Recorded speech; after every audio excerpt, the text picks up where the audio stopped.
Hi guys, Assalamualaikum. So welcome back to my channel Lumak Comics TV. So hari ni Lumak nak ceritakan sikit tentang sejarah penubuhan Marvel Avengers dalam Marvel Comics. Jadi basically dalam Marvel Comics punya Avengers, dia agak berbeza dari segi penubuhan Avengers berbanding dalam MCU. So let's get started.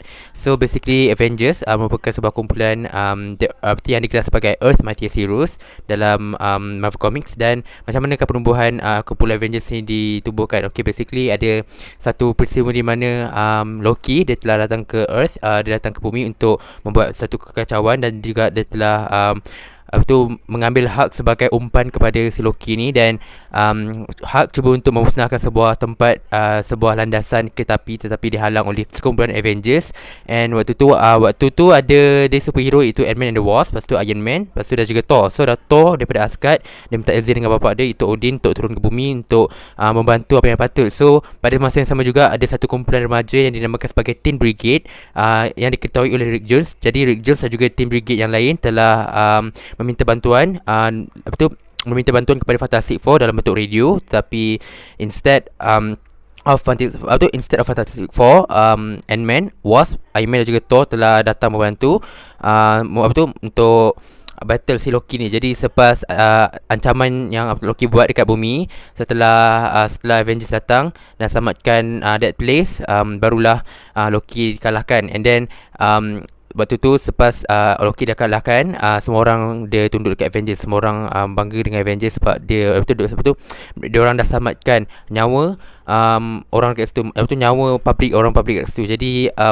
basically nama Avengers ni dijumpai macam di-create oleh Wasp. Jadi Wasp ni merupakan seorang superhero, the first the first superheroine perempuan yang muncul dalam Avengers. Jadi Wasp merupakan the foundation of Avengers. Dia lah yang create nama Avengers tu. Jadi setelah dia create nama Avengers dan diorang telah membuat satu kumpulan Avengers, jadi Tony Stark dia telah memberikan satu macam dana bantuan sumbangan untuk membuat satu Avengers Mansion, ataupun dipanggil sebagai rumah agam Avengers. Jadi Avengers Mansion ni terletak dekat sebuah tempat yang dinamakan dekat Manhattan. Jadi selepas Stark mendermakan ataupun menyumbangkan sesuatu dana untuk Avengers punya organisation. Jadi Tony Stark dia decide untuk menyusun ataupun merangka strategi, beberapa plan untuk menyelamatkan beberapa nyawa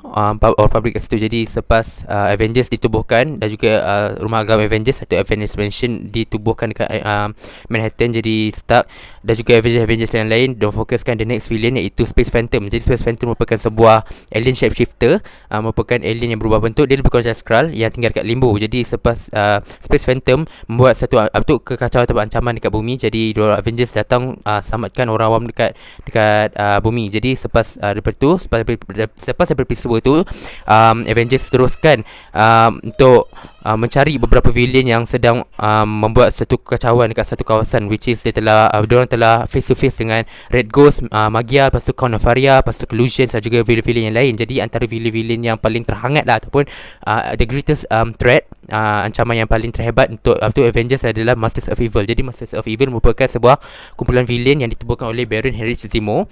Dan dalam satu kumpulan tersebut, diorang telah battle dengan Avengers. Jadi setelah at the same time Kang the Conqueror pun battle dengan si Avengers ni. Dan pada masa yang sama juga Kang the Conqueror telah bermain dengan beberapa timeline semasa dia berlawan dengan Avengers. Jadi at the same time juga selepas daripada peristiwa tersebut, Hulk dia telah menarik diri atas sebab ketidakpercayaan antara satu sama lain dalam kumpulan Avengers.